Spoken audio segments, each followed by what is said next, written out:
नमस्कार दोस्तों, आप सभी का एक बार फिर से इस प्यारी सी सीरीज़ जिसमें हम एनवायरनमेंट और इकोलॉजी को बहुत बेहतरीन तरीके से पढ़ रहे हैं, इसमें स्वागत है।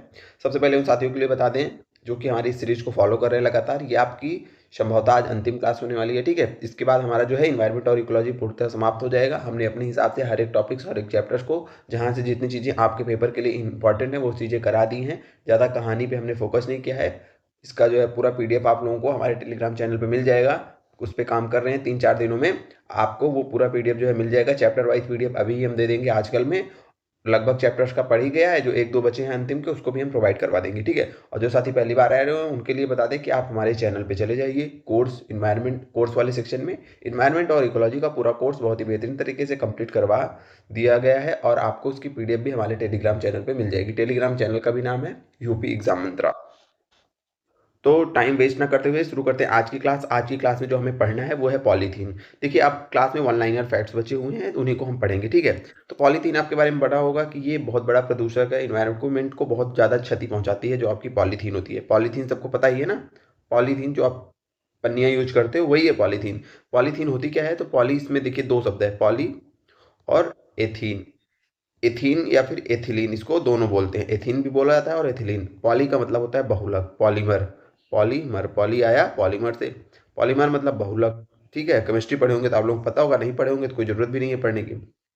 बस इतना जानिए कि बहुत सारे जो एथीन होते हैं, C2H4 होता है, बहुत सारे जो एथिलीन हैं, इसको आपस में जोड़ के क्या बनाई जाती है? पॉलीथीन। बहुत सारे जुड़ते हैं, बहुत मतलब बहुलक, बहुत सारे जुड़े होते हैं, इसलिए पॉलीएथीन बोलता है। और जो एथिलीन है ये क्या है? ये कार्बन और हाइड्रोजन से बनता है। C2H4 एथिलीन का फार्मूला है, तो एथिलीन किससे बनता है? कार्बन और हाइड्रोजन से। तो हम इनडायरेक्टली कह सकते हैं ना कि पॉलीथीन भी कार्बन एवं हाइड्रोजन से बनता है, ठीक है?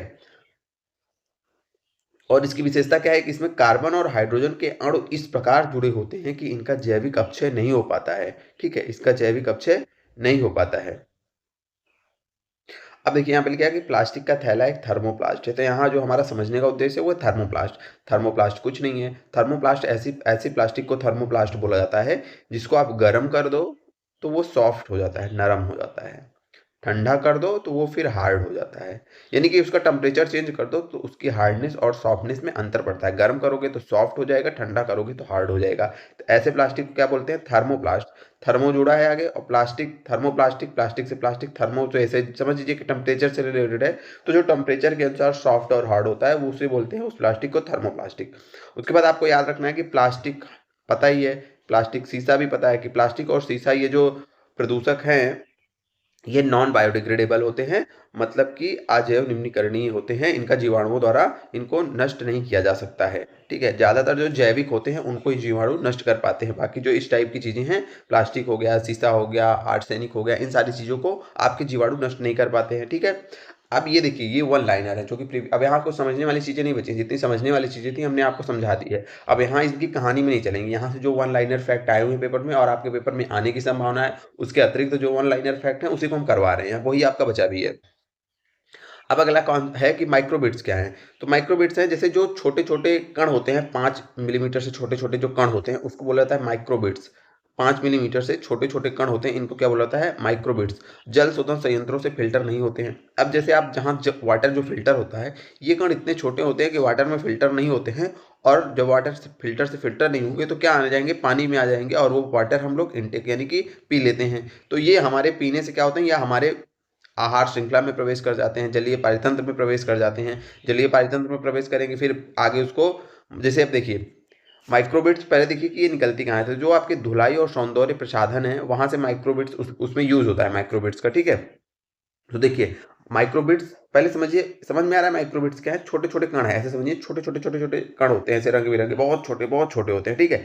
इनका यूज होता है जैसे आपके जो वाशिंग पाउडर होते हैं, ठीक है, जो धुलाई सौंदर्य प्रसाधन होते हैं, जो आप बहुत सारा मेकअप वगैरह करते हो, तो मेकअप और जो धुलाई वाली चीज़ें होती हैं, पाउडर्स होते हैं, वहाँ पे माइक्रोबिट्स का यूज किया जाता है। माइक्रोबिट्स का क्या किया जाता है? यूज किया जाता है। छोटी छोटी रंग बिरंगी रहती हैं। अब इन माइक्रोबिट्स क्या होती हैं?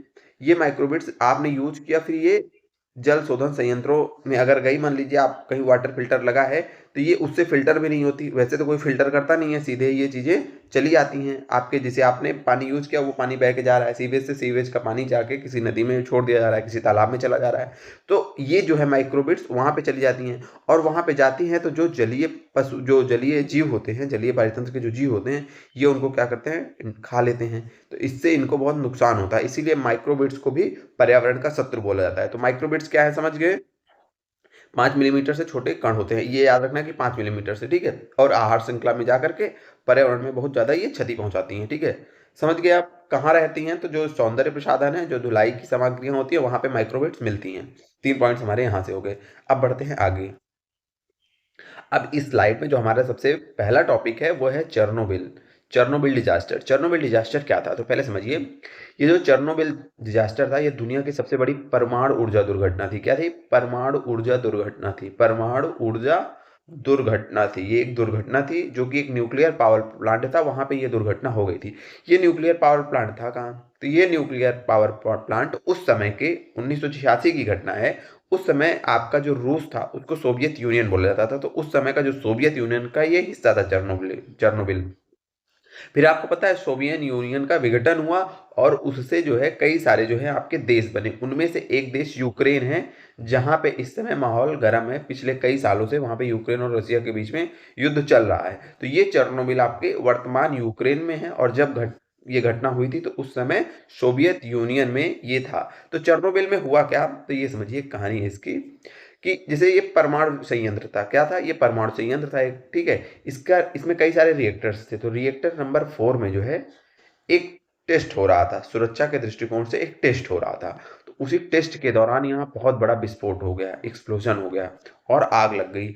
अब क्योंकि ये परमाणु संयंत्र है, अगर यहाँ पे विस्फोट होगा तो इससे बहुत ज्यादा मात्रा में रेडियोधर्मी जो है पदार्थ जो है वातावरण में फैल गया। उससे क्या हुआ? कई लोगों की मृत्यु तुरंत हो गई, हजारों लोग जो है रेडिएशन से प्रभावित हुए, आसपास के क्षेत्र को खाली कराया गया, ठीक है?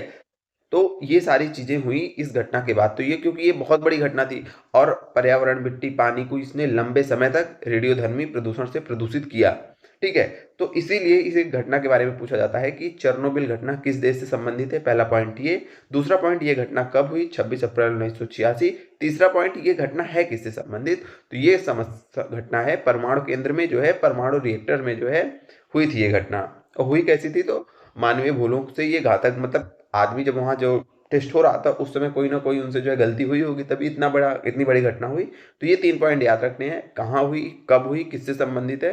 तो परमाणु केंद्र से संबंधित है, देश तात्कालिक आपका सोवियत संघ, वर्तमान का यूक्रेन, घटना का टाइम 1986।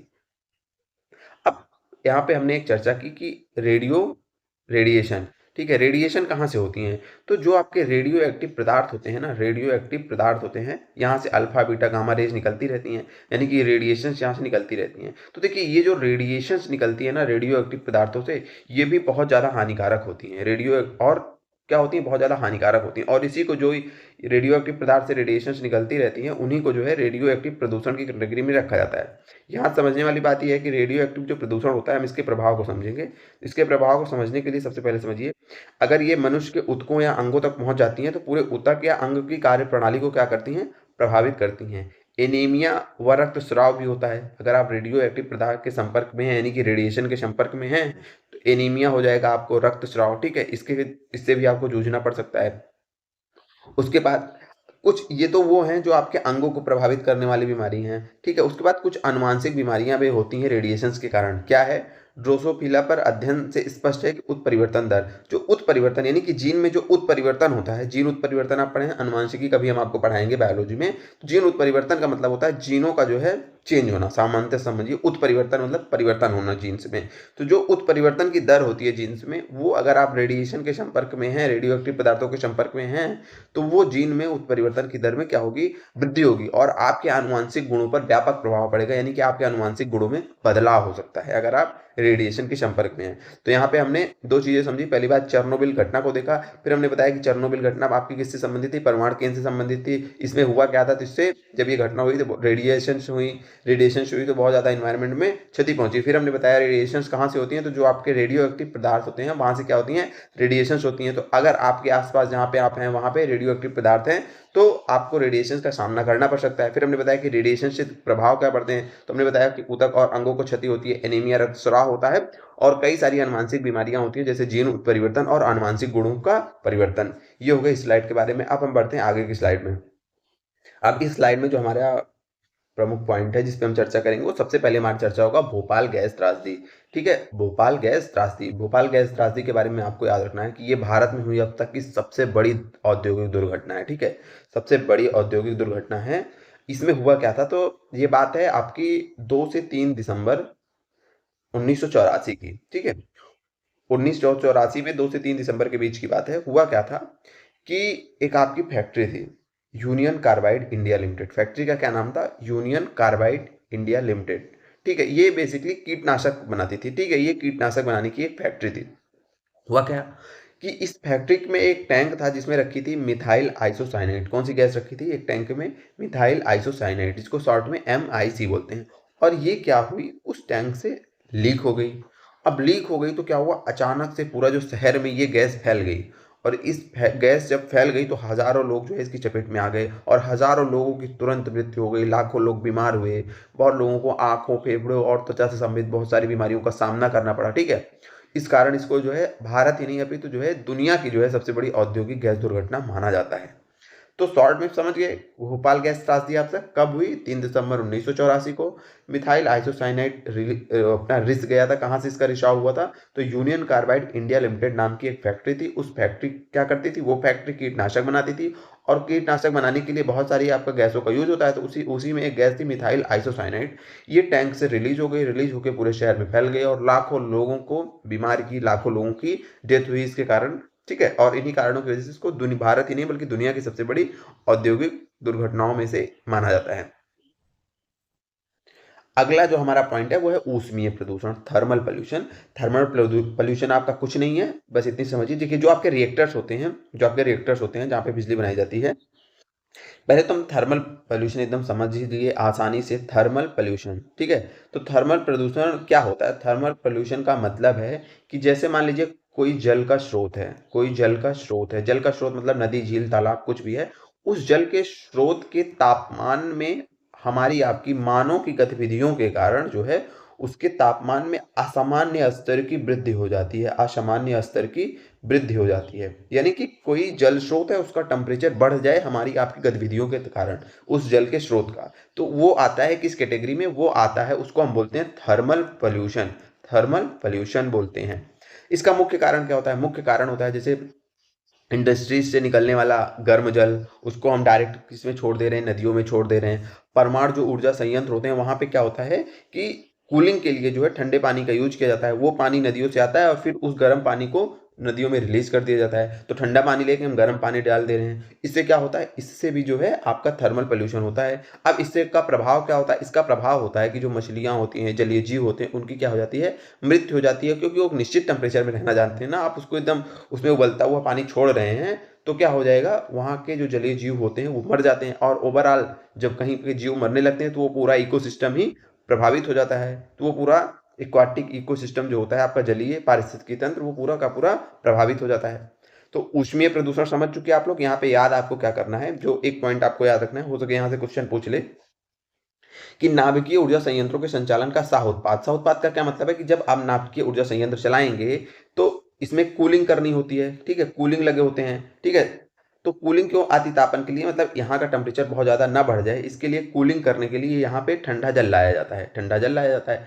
अब जब ठंडा जल लाया जाएगा तो वो कूलिंग तो करेगा लेकिन साथ में वो जल खुद ही गर्म हो जाएगा। वो खुद गर्म हो जाएगा तो वो रिलीज कर दिया जाता है जो जलीय स्रोत होता है पास में उसमें। तो उस जलीय स्रोत का क्या होता है, पानी हो जाता है गर्म।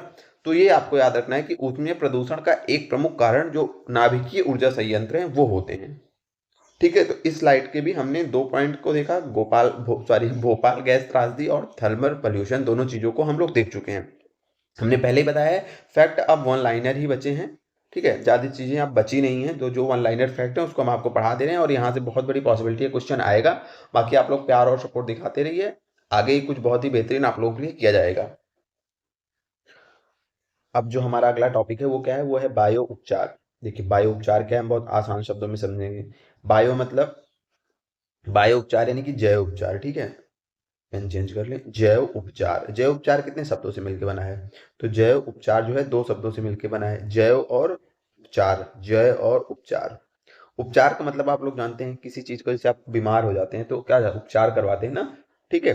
तो वही लिखा है कि बायो रेमिडेशन यानी कि जैव उपचार। जैव मतलब बायो, बायो मतलब जीव, बायो मतलब जीव, बायो शब्द जो है जीव यानी कि जीवित चीजों से संबंधित है, जो जीवित चीजों से। तो यहाँ पे जीवित चीजों का कहने का क्या मतलब है? जीवित चीजों का कहने का मतलब है सूक्ष्म जीव। शब्दों को समझते चलिए, सारी चीजें अपने आप चलिए समझ में आ जाएंगी। सूक्ष्म जीव। उपचार मतलब किसी का उपचार किया जाना, मतलब कोई बीमार है। कौन बीमार हो गया है? हम आपने पर्यावरण को बीमार कर दिया है। पर्यावरण बीमार होने का क्या मतलब है? पर्यावरण बीमार होने का क्या मतलब है? पर्यावरण गंदा हो गया है, पर्यावरण में गंदगी आ गई है। इसी गंदगी को साफ करता है, किसके द्वारा साफ किया जाना? सूक्ष्म जीवों के माध्यम से पर्यावरण की गंदगी को साफ करना क्या कहलाता है? बायो रेमिडेशन यानी कि जैव उपचार कहलाता है। एकदम सिंपल सी चीज है, ठीक है। जैव उपचार क्या है? तो सूक्ष्म जीवों के माध्यम से पर्यावरण के प्रदूषण को साफ किया जाना बायो उपचार है, ठीक है। यहाँ पे भी स्लाइड में लिखा है, सूक्ष्म जीवों के उपयोग के द्वारा पर्यावरण से विषैले टॉक्सिक प्रदूषकों के निष्कासन की प्रक्रिया क्या है? जैव उपचारण यानी कि बायो रेमिडेशन है। समझ गए आप लोग? बस ये इतना याद रखना है। वैसे भी तो आपके जो सूक्ष्म जीव होते हैं ये क्या होते हैं? ये अपघटन का कार्य करते हैं ना, जो भी जैविक पदार्थ होते हैं उनको तोड़ के नष्ट करते हैं। तो इनकी इस क्षमता का ही उपयोग कर लेना। जहाँ पे कोई टॉक्सिक पदार्थ है, जहाँ पे कोई किसी प्रकार का पॉल्यूटेंट आ चुका है, तो वहाँ पे इन सूक्ष्म जीवों को ले जाया जाता है, ठीक है। कभी कभी होता है कि इनके अंदर कुछ जेनेटिक चेंजेस कर दिया जाता है जिससे कि इनकी स्पीड तेज हो जाए, जो है उस गंदगी को साफ करने में, उस पोल्यूटेंट को साफ करने में। तो इस प्रक्रिया को यानी कि सूक्ष्म जीवों के माध्यम से पर्यावरण के गंदगी को या फिर पर्यावरण में जो पोल्यूटेंट है उसको साफ करवाना जैव उपचार होता है। अब कभी भी जैव उपचार आएगा तो आप लोग कर लेंगे, बस इसके बारे में इतना याद रखना है। अब आगे बढ़ते हैं, आगे की स्लाइड में अब हम चर्चा करेंगे जो प्रमुख प्रदूषक होते हैं उनके कारण कुछ रोग होते हैं, कुछ बीमारियां होती हैं, हम उनकी चर्चा करेंगे। जैसे अब इसमें पारा होता है, तो पारा से एक बीमारी होती है जिसे मिनी माता बोलते हैं, एकदम रट लीजिएगा, पारा से मिनी माता होता है। क्वेश्चन आएगा आपके पेपर में, ठीक है। पारा से क्या होता है? मिनी माता होता है। इस स्लाइड में आपको इतना ही याद रखना है। और इसका प्रभाव क्या होता है? अगर आप पारे के संपर्क में हैं, आपकी बॉडी में पारा ज्यादा मात्रा में जा रहा है, तो बहरापन हो जाता है, आंखों का धुंधलापन हो जाता है, मानसिक असंतुलन आ जाता है, ठीक है, शून्यता हो जाती है, यानी कि आप सोचने समझने की क्षमता चली जाती है। बेसिकली आपके नर्वस सिस्टम को ये प्रभावित करता है। याद जिस पे सबसे ज्यादा फोकस करना है वो मिनी माता। आप ना बोलें कि पारे, पारे युक्त अगर आप जल को सेवन करेंगे तो आपको मिनी माता नाम का रोग हो जाएगा, एकदम याद रखे जाइए, ठीक है। अपशिष्ट जल में पारा मिथाइल पारे में बदल जाता है, पढ़ लीजिएगा, याद नहीं करना। इस स्लाइड में सबसे ज्यादा इंपॉर्टेंट बात है ये, वो है कि पारा जो है मिनी माता रोग होता है और इससे मानसिक विक्षिप्तता आती है। ये चीजें आपको याद रखनी। अगला जो है हमारा प्रदूषक वो है कैडमियम। कैडमियम क्या होता है? अगर आप पेयजल में कैडमियम पी रहे हैं तो कैडमियम अगर मिश्रित है आपके पानी में तो आपको इटाई इटाई रोग हो जाएगा। कौन सा रोग हो जाएगा? इटाई इटाई इसका नाम ही है, एक ही रोग है जिसका नाम इटाई इटाई है, ठीक है। ये प्रभावित करता है आपकी हड्डियों व जोड़ों में तीव्र दर्द, हड्डियों और जोड़ों को ये प्रभावित करता है, ठीक है। और इसका साइड इफेक्ट क्या होता है? रक्तचाप, ब्लड प्रेशर आपका बढ़ जाएगा, ठीक है, हृदय संबंधी आपकी बीमारी होगी। पारा क्या कर रहा है? मानसिक बीमारियों को ला रहा है, ठीक है। कैडमियम क्या कर रहा है? हृदय और हड्डियों से संबंधित, जोड़ से संबंधित बीमारी ला रहा है। पारा से कौन सा रोग हो रहा है? मिनी माता। कैडमियम से कौन सा रोग हो रहा है? Itai itai. एकदम याद रखिएगा, भूलेगा मत। अगला है लेड, ठीक है। लेड, लेड से क्या होती है? तो लेड को पहले जानिए, लेड का यूज कहाँ होता है, ये लाइन भी आपको याद रखना है कि जो स्वचालित वाहन होते हैं वहां पे एंटी नॉकिंग एजेंट के रूप में, एंटी नॉकिंग एजेंट के रूप में किसका यूज होता है? पारे का। तो अब पारे का यूज हो रहा है एंटी नॉकिंग एजेंट के रूप में, तो होता क्या है कि उस वाहन के धुएं के साथ जो है ये पारा जो होता है ये एक बहुत विषैली धातु बन के उसके धुएं से निकलता है, ठीक है। अब इसका भी प्रभाव क्या होता है? पारे का, पारा भी जो होता है ये आपके सेंट्रल नर्वस सिस्टम यानी कि केंद्रीय तंत्रिका तंत्र, ये भी आपके तंत्रिका तंत्र को, मस्तिष्क को और पाचन को नुकसान पहुंचाता है। तो ठीक, लेड यहाँ पे नुकसान पहुंचाता है, तो लेड आपके मस्तिष्क में पाचन तंत्र और आपके मस्तिष्क में पाचन तंत्र और सेंट्रल नर्वस सिस्टम, केंद्रीय तंत्रिका तंत्र को नुकसान पहुंचाता है। स्रोत इसका प्रमुख जो कहाँ से आता है? तो ये वाहनों में जो है एंटी नॉकिंग एजेंट के रूप में यूज होता है और फिर उस वाहन के धुएं के माध्यम से एनवायरमेंट में आ जाता है और फिर ये क्या करता है? हम लोगों को प्रभावित करता है। तो तीन प्रमुख जो है हमने यहाँ विषाक्त प्रदूषक देखे, पारा, कैडमियम, लेड। पारा से मिनी माता, कैडमियम से इटाई इटाई रोग को हमने देखा, दोनों बहुत इंपॉर्टेंट है, आपको याद रखना है। अब हम बढ़ते हैं आगे। आज हम पहले ही क्लास में बताए थे कि आज की क्लास जो है वो वन लाइनर फॉर्मेट में है बेसिकली, ठीक है। यहाँ कोई समझने वाली चीज है नहीं, जो अब इंपॉर्टेंट इंपॉर्टेंट फैक्ट बचे उन्हीं को हम देख पढ़ेंगे। पारा के बारे में अब आपसे पारा देखिए, यहाँ पे पारा पढ़े थे ना। पारा का स्रोत क्या है? तो जैसे पेंट होता है, लिपस्टिक होता है, हेयर डाई होती है, तेल होते हैं, ठीक है, प्रशामक होते हैं, यहाँ पे क्या पाया जाता है, आपका लेड पाया जाता है, ठीक है। एक वर्ड यहाँ पे आया है प्रशामक। तो प्रशामक क्या है, तो प्रशामक होता है जैसे आप बॉडी लोशन लगाते हैं ना, समझिए वही है प्रशामक। प्रशामक का मतलब होता है वो पदार्थ जो त्वचा में चिकनाहट लाते हैं, स्मूथनेस लाते हैं, तो त्वचा को सॉफ्ट बनाते हैं और उसको स्मूथ करते हैं, तो वो होते हैं आपके प्रशामक, ठीक है। समझ लीजिए बॉडी लोशन समझने के लिए। तो कहाँ पे, यहाँ पे क्या, इन सब सारी चीज़ों में क्या पाया जाता है, लेड। पेंट में, लिपस्टिक में, हेयर ड्रायर में, तेल में, प्रशामक में, ठीक है। तो यहाँ पे क्या पाया जाता है, लेड। अब जैसे मान लीजिए दीवार में पेंट हुआ है और आपने दीवार को छुआ, अब आपके शरीर में, हाथ में क्या हो गया, लेड लग गया, क्योंकि आपके पेंट में लेड है। और फिर ये लेड क्या करता है, प्रवेश करता है आपकी बॉडी में, और ये प्रभावित क्या करता है, आपकी बौद्धिक यानी कि आईक्यू लेवल को प्रभावित करता है, जो आपका लेड है। एक सेकेंड। अब अगला एक प्रदूषक है, ये देखिए, ये कुछ प्रदूषक हम आपके बारे में बता रहे हैं, पोल्यूटेंट के बारे में बता रहे हैं।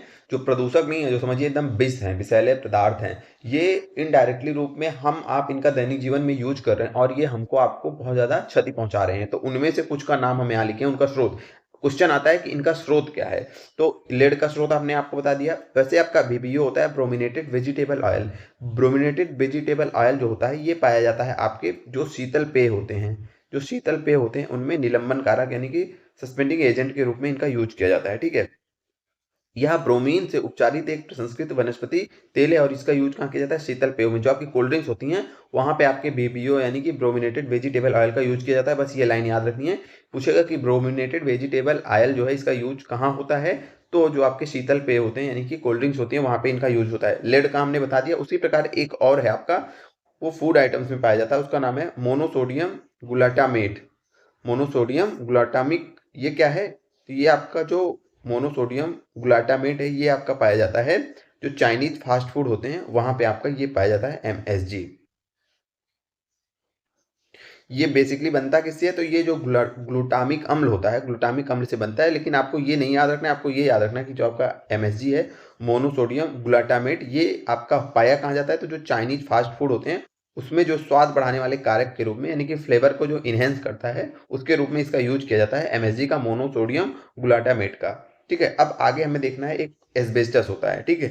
एस्बेस्टस, अगर आप जैसे जहाँ पे एस्बेस्टस है आप उस एरिया में रह रहे हैं, एस्बेस्टस फाइबर से घिरे वातावरण में रह रहे हैं, तो आपको एस्बेस्टोसिस नामक रोग हो जाता है। कौन सा रोग, एस्बेस्टोसिस नामक रोग हो जाता है। ये आपको याद रखना है एस्बेस्टस से। जैसे हमने मरकरी से देखा कौन सा रोग हो रहा है, कैडमियम से देखा इटाई इटाई हो रहा है, मरकरी से क्या देखा, मरकरी से मिनी माता देखा। देखिए याद करने के लिए भी, जैसे माँ से मरकरी है तो माँ से मिनी माता है, देखिए मरकरी और मिनी माता, ठीक है। कैडमियम इटाई इटाई, इसको आप याद करते चलिए। एस्बेस्टस से एस्बेस्टोसिस होता है, ठीक है। ये प्रभावित कहाँ करता है, तो ये फेफड़ों को प्रभावित करता है, ठीक है। जो एस्बेस्टस होता है इस रोग के अलावा फेफड़ों को भी प्रभावित करता है और इससे फेफड़ों का भी कैंसर होता है। और जो इस प्रकार से फेफड़ों का कैंसर होता है एस्बेस्टस के कारण, उसे कहते हैं मीसोथेलियोमा। मीसोथेलियोमा ये नहीं याद रखना है, ये वाला पॉइंट आपको याद ये रखना है, एस्बेस्टोसिस, ठीक है। किससे होता है, एस्बेस्टस से। नाम से ही क्लियर है, याद करने की जरूरत है नहीं है, एक दो बार देखेंगे तो चीजें आपको क्लियर हो जाएंगी। अब देखिए PM2.5 और PM5 के बारे में एक पॉइंट आपको ये याद रखना है कि जो PM2.5 होता है, देखिए अगर ये PM2, एक PM5 होता है और एक PM2.5 होता है, तो अगर 2.5 से 5 के बीच में है, 5 के नीचे और 2.5 के ऊपर है, तो वो PM5 में आता है। PM5 जो होता है ना, ये हमारी जो नाकों में झिल्लियां लगी होती हैं, जो छोटे छोटे रोए होते हैं, उनके द्वारा ये रोक लिया जाता है PM5, और फेफड़े तक नहीं पहुंचता। लेकिन जो PM2.5 होता है ये बहुत खतरनाक होता है, ये और सूक्ष्म होता है, इसका आकार और छोटा होता है। तो ये नाक की, नासिका जो झिल्ली होती है, नेसल मेम्ब्रेन होती है, उसके द्वारा ये रोका नहीं जाता है और ये सीधे हमारे फेफड़ों में पहुंच जाता है और बहुत सारे रोगों को उत्पन्न करता है। तो क्वेश्चन ये पूछेगा कि कौन से, किस प्रकार के जो है आपके पार्टिकुलेट मैटर को, यानी कि पीएम, किस पार्टिकुलेट मैटर को आपकी नाक की जो झिल्ली है, नेजल मेम्ब्रेन है, वो रोक नहीं पाती। ऑप्शन देगा PM2.5, PM5, PM10 या फिर सभी। तो आपको याद रखना है कि PM2.5 जो होता है वो नहीं रोक पाता है, सॉरी, उसको जो नासिका झिल्ली होती है वो PM2.5 को नहीं रोक पाती और ये हमारे फेफड़े में चली जाती है। तो ये स्लाइड में जो तीन चीजें थी हमने समझ लिया। पहले चीज याद रखना है, एस्बेस्टस से एस्बेस्टोसिस 2.5 को नासिका झिल्ली रोक नहीं पाती है। यहाँ पे हमने देखा कि MSG पाया जाता है आपके चाइनीज फास्ट फूड में, BBO पाया जाता है आपके शीतल पेयों में, और लेड पाया जाता है पेंट, लिपस्टिक, हेयर डाई जो होती है और जो स्किन को सॉफ्ट करने वाले होते हैं मटेरियल्स उसमें, ठीक है। बाकी ये तीन रोगों को हमने देखा, पारा से मिनीमता, कैडमियम से इटाइटाई, लेड जो है हमें सेंट्रल नर्वस सिस्टम को क्या करता है, प्रभावित करता है। एस्बेस्टस को देख लिया। अब हम आगे बढ़ते हैं। अब देखिए इसी प्रकार एक होता है अर्जीमोन, के बारे में जानिए। अर्जीमोन क्या है, तो अर्जिमोन क्या होता है कि ये मैक्सिको में पाई जाने वाली एक प्रजाति है पेड़ की, ठीक है। ये प्रजाति, इसमें होता क्या है कि इस अर्जिमोन के जो बीज होते हैं ना, को मिलावट के लिए यूज होता है। किसमें मिलावट की जाती है? तो जो सरसों होती है, सरसों के बीज होते हैं, उसके साथ अर्जिमोन के बीजों को मिला दिया जाता है, ठीक है। अब सरसों भाई महंगी है, सरसों के बीज, ये अर्जिमोन सस्ते हैं, अर्जिमोन के बीज, तो इनको सरसों में मिला दिया जाता है। अब क्या होगा कि इसके अंदर से जो तेल है और सरसों का तेल दोनों मिक्स हो जाएगा, तो इससे क्या होगा कि आपका जो सरसों का तेल है उसमें क्या हो जाती है, मिलावट हो जाती है। तो ये जो अर्जिमोन और सरसों के तेल में मिलावट हो रही है, इस अर्जिमोन के कारण क्या होता है, एक रोग होता है जिसका नाम होता है ड्रॉपसी। क्या नाम होता है? ड्रॉपसी। तो अब क्या होता है कि मुनाफाखोरी के चक्कर में हम यूज तो कर देते हैं, इसका मिलावट कर दिया जाता है अर्जिमोन का, लेकिन क्या करते हैं, यदि हम ऐसे सरसों का तेल का सेवन कर रहे हैं जिसमें अर्जिमोन मिलाया गया है, तो हमें कौन सी बीमारी हो जाएगी? हमें ड्रॉपसी। तो ये आपसे क्वेश्चन ये पूछेगा कि सरसों के बीज में जो है किस प्रजाति के मिलावट से जो है ड्रॉपसी नामक महामारी फैलती है, तो उसको याद रखना है, अर्जिमोन। ये दो चीजें हो गई। उसके बाद आगे आपको यहाँ पे ज्यादा एक लाइन ये याद रखनी है कि वायु प्रदूषण अधिनियम 1981 में लागू हुआ। कब आया? 1981 में लागू हुआ। और इसका संशोधन कब हुआ? 1987 में इसका एक बार संशोधन भी हुआ है, ठीक है। और इस संशोधन में, इस अधिनियम में ध्वनि प्रदूषण को भी शामिल कर लिया गया था, ठीक है। पहले इसमें जो आपका वायु प्रदूषण एवं नियंत्रण अधिनियम था उसमें ध्वनि प्रदूषण नहीं सम्मिलित था। 1987 में जब संशोधन हुआ तब इसमें ध्वनि प्रदूषण सम्मिलित कर लिया गया, ठीक है। उसी प्रकार एक प्रक्रिया होती है इंसिनरेशन। तो इंसिनरेशन क्या है? इस प्रक्रिया में जो है दहन के माध्यम से जो है जो अपशिष्ट होते हैं, अपशिष्ट पदार्थ होते हैं, जो गंदगी है, जैसे जो कचरा है, उसमें जो है दहन के माध्यम से दहन करके जो उसके कार्बनिक तत्व है उसको नष्ट किया जाता है। तो इंसिनरेशन क्या है? तो इंसिनरेशन एक दहन की प्रक्रिया है जिसमें अपशिष्ट पदार्थों में जो कार्बनिक तत्व है उनको क्या किया जाता है? नष्ट किया जाता है। अगली स्लाइड में क्या है? अगली स्लाइड में हमारा HCNG है और CNG है। जो आपके CNG होती है,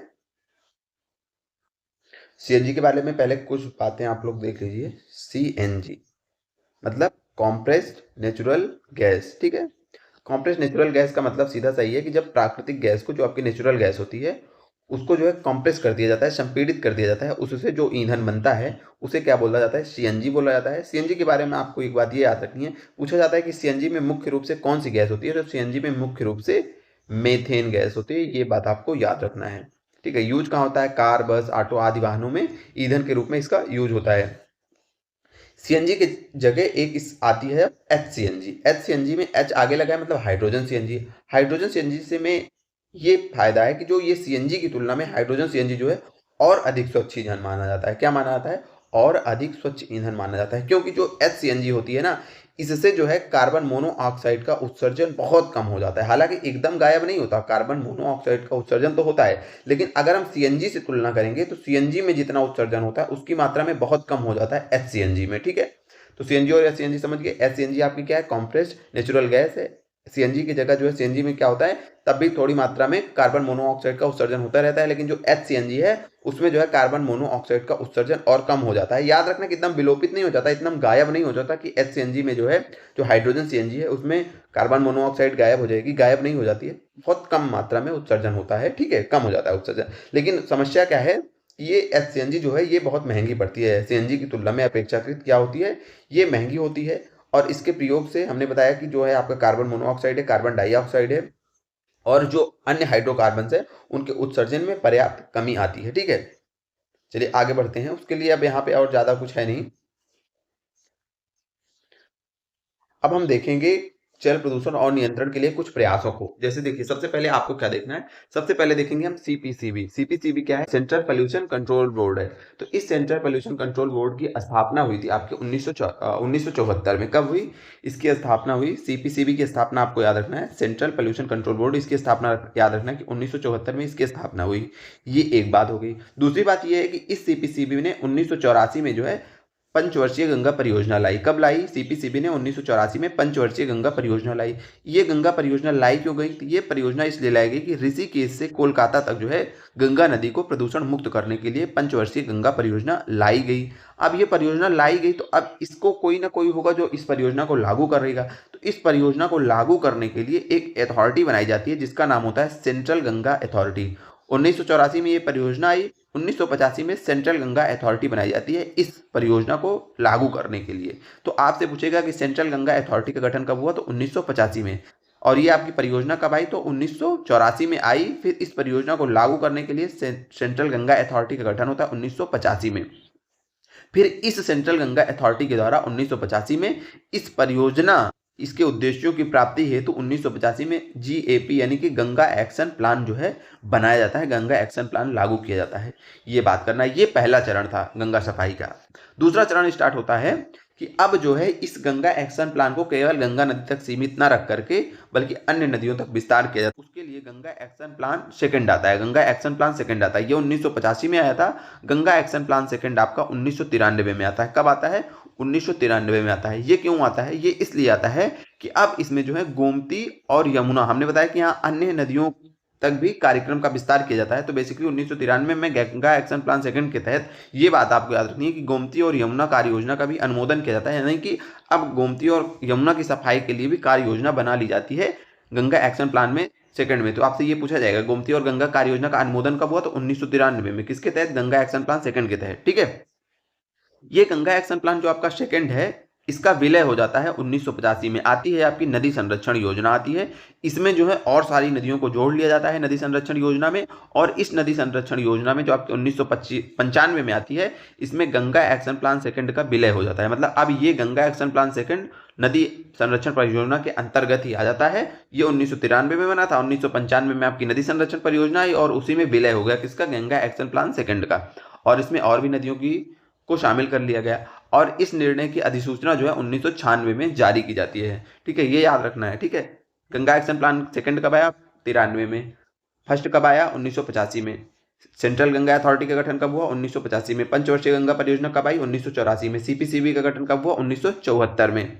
सारी चीजें आपको याद रखनी है। ठीक है, नदी संरक्षण योजना कब आई? 1985 में आई, जिसमें कि गंगा एक्शन प्लान सेकंड का भी विलय हो गया और इस संरक्षण योजना की अधिसूचना का निर्णय जारी हुआ 1996 में। उसके बाद अब आपको ये याद रखना है कि 1 अगस्त 2014 को गंगा एवं उसकी जितनी सहायक नदियां हैं, उनके जितने भी उनसे संबंधित कार्य हैं, उनके जल संसाधन का और उसके नदी के विकास से संबंधित जितने भी कार्य हैं, ये सौंप दिया गया 1 अगस्त 2014 से जल शक्ति मंत्रालय को। किसको सौंप दिया गया? तो जल शक्ति मंत्रालय को सौंप दिया गया। इसी प्रकार अब कुछ और भी वन लाइनर फैक्ट बचे हुए हैं, उसको आपको याद रखना है कि 2009 में राष्ट्रीय गंगा नदी बेसिन प्राधिकरण की स्थापना हुई। तो पूछेगा राष्ट्रीय गंगा नदी बेसिन प्राधिकरण की स्थापना कब हुई? 2009 में। 1984 में स्थापना होती है सिंचाई अनुसंधान एवं प्रवेश संगठन की। पूछेगा आपसे सिंचाई अनुसंधान एवं प्रवेश संगठन की स्थापना कब होती है? तो 1984 में हुई। 1974 में आपका जल प्रदूषण निवारण एवं नियंत्रण अधिनियम आया। इसी प्रकार अभी हमने देखा था जल प्रदूषण वायु प्रदूषण अधिनियम। तो वायु प्रदूषण अधिनियम कब आया? 1981 में, ये याद रखना है। और जल प्रदूषण निवारण अधिनियम 1974 में आया। एक परियोजना अब आपको याद रखनी है, उसका नाम है हरियाली परियोजना। उस परियोजना का क्या नाम है? हरियाली परियोजना। हरियाली परियोजना पूछा जाएगा कब आती है? तो 2003 में आती है। क्यों आती है? तो ग्रामीण क्षेत्रों में पेयजल के लिए, सिंचाई के लिए, मत्स्य पालन के लिए, वनीकरण के लिए जल संचयन का कार्य करना। तो हरियाली परियोजना का मेन उद्देश्य क्या था? जल संचयन का कार्य करना। किस लिए जल को संचित करना? तो वनीकरण, मत्स्य पालन, सिंचाई और ग्रामीण क्षेत्रों में पेयजल के लिए जल का संचयन करना ही हरियाली परियोजना 2003 का उद्देश्य था। कब आई? 2003 में आई। क्यों आई? जल संचयन के लिए आई। अब हम क्लोरीन जो होता है, देखिए जो आपका क्लोरीन और ब्लीचिंग पाउडर होता है, इसका यूज किया जाता है जो आपका ड्रिंकिंग वाटर होता है उसमें बैक्टीरियाओं को नष्ट करने के लिए। ठीक है, जो हानिकारक बैक्टीरिया उनको नष्ट करने के लिए क्लोरीन और ब्लीचिंग पाउडर का यूज किया जाता है। तो आपसे पूछेगा कि पेयजल को जो है जीवाणु रहित करने के लिए किस का यूज किया जाता है? तो ये याद रखना है, क्लोरीन और ब्लीचिंग पाउडर का यूज किया जाता है। इसी प्रकार जो वाटर होता है उसको बैक्टीरिया रहित बनाने के लिए कुछ अन्य चीजों का भी यूज होता है, जैसे ओजोन हो गई आपका, क्लोरेमीन हो गई, ठीक है, क्लोरीन डाइऑक्साइड हो गई। इनका भी यूज जल को जीवाणु मुक्त करने के लिए किया जाता है। तो इसमें जितने पॉइंट है सबको आप रट लीजिएगा, बहुत इंपॉर्टेंट पॉइंट है, सब प्रीवियस ईयर में आए हुए हैं और जो नहीं आए हैं 1-2 पॉइंट हमने उसको ऐड ऑन किया है, उनके आने की संभावना बहुत ज्यादा है। ठीक है, इसी के साथ जो है आपकी इन्वायरमेंट और इकोलॉजी का इसी के साथ में पूरा का पूरा सिलेबस कंप्लीट होता है। और आप बताइएगा कि ये पूरी सीरीज आपको कैसे लगी, पूरा कोर्स कैसा लगा। और यदि आपको लगता है कि कोई टॉपिक छोटा है, कोई पॉइंट छोटा है, तो आप कमेंट करिएगा। हमने अपने हिसाब से सारी चीज़ों को पढ़ा दिया है। यदि आपको भी कुछ इंपॉर्टेंट लगता है, लग रहा है कि वो चीज़ें नहीं कंप्लीट हुई है, तो आप कमेंट करिएगा, हम वो पढ़ा देंगे। ठीक है, बेझिझक आप कमेंट करिएगा, हम पढ़ा देंगे। बाकी हम कहेंगे कि 1-2 दिन, 3-4 दिन तब तक रुकिए, तब तक इन सारी चीज़ों को रिवीजन करिए। हम टॉपिक वाइज आपको PDF प्रोवाइड करवा दे रहे हैं और जो एक पूरा PDF होगा, जो समग्र PDF होगा इन्वायरमेंट और इकोलॉजी का, उस पर काम चल रहा है, उस पर थोड़ा टाइम लगेगा। उस PDF में हम जो है आपके जो प्रीवियस ईयर हैं कुछ और हम देख रहे हैं अन्य परीक्षाओं के जो आए हुए हैं, उनमें जो अगर कुछ वन लाइनर फैक्ट के रूप में हम लास्ट में उसको ऐड ऑन कर देंगे। जैसे कुछ प्रमुख दिवस है जो लगातार क्वेश्चन जहां से आते हैं, ठीक है, कुछ जो है पर्यावरण से संबंधित संस्थान है उनको हम वहां पे ऐड ऑन कर दे रहे हैं। तो वो सारी चीजें PDF में रहेंगी, आप पढ़ लीजिएगा, क्योंकि उसको समझाने वाली चीजें हैं नहीं, बस वो याद करने वाली चीज़ें हैं तो उसको हम पीडीएफ में दे देंगे। अब बताइएगा कि आपको पूरा कोर्स कैसे लगा, पूरी सीरीज कैसे लगी। ठीक है, अच्छी लग रही हो तो आप कोर्स को पूरा शेयर करिए। प्लेलिस्ट पूरी बनी हुई है, आप मेरे चैनल में जाइए, फर्स्ट टाइम आ रहे हैं तो चैनल में जाइए, पूरी प्लेलिस्ट आपकी एनवायरनमेंट और इकोलॉजी की बनी हुई है, और ट्रस्ट करके आप पूरी प्लेलिस्ट पढ़िएगा और पीडीएफ से अपना नोट्स बनाइएगा या पीडीएफ को ही पढ़िएगा। हम एकदम आपसे प्रॉमिस करते हैं कि इससे बाहर एनवायरनमेंट और इकोलॉजी में आपको एक भी क्वेश्चन देखने के लिए नहीं मिलेगा। कंटेंट को बहुत बेहतरीन तरीके से, बहुत अच्छे से, बहुत मेहनत करके बनाया हुआ है। ठीक है, बाकी ठीक है, मिलते हैं अब किसी नई सीरीज, किसी नए कोर्स में। डिजास्टर मैनेजमेंट आप लोगों को करवाया जाएगा, बिल्कुल भटकिएगा मत। उसकी क्लास हम बना रहे हैं, छोटी सी क्लासेस होंगी, 4-5 क्लास में हम प्रयास करेंगे उसको खत्म कर देंगे। डिजास्टर मैनेजमेंट पढ़ाते टाइम हम आपको सब्जेक्टिव और ऑब्जेक्टिव दोनों चीजें साथ में लेके चलेंगे। ठीक है, सब्जेक्टिव ऑब्जेक्टिव दोनों जब आप क्लासेस पढ़ लेंगे तो आपका डिजास्टर मैनेजमेंट पूरा कंप्लीट हो जाएगा। डिजास्टर मैनेजमेंट के बाद देखिए क्या शुरू करते हैं। जैसा कि आप लोग उस वीडियो पे आप और कमेंट करिए जो हमने कल बनाई थी कि आपको क्या पढ़ाया जाए, यूपी स्पेशल या फिर कंप्यूटर, पहले तो उस पर आप कमेंट करिए किस टाइप से पढ़ाया जाए। तो जितना मात्रा में जो कमेंट ज़्यादा होगा उसी सब्जेक्ट को स्टार्ट किया जाएगा। बाकी धन्यवाद आप सभी का ये वीडियो देखने के लिए और ये कोर्स पूरा फॉलो करने के लिए।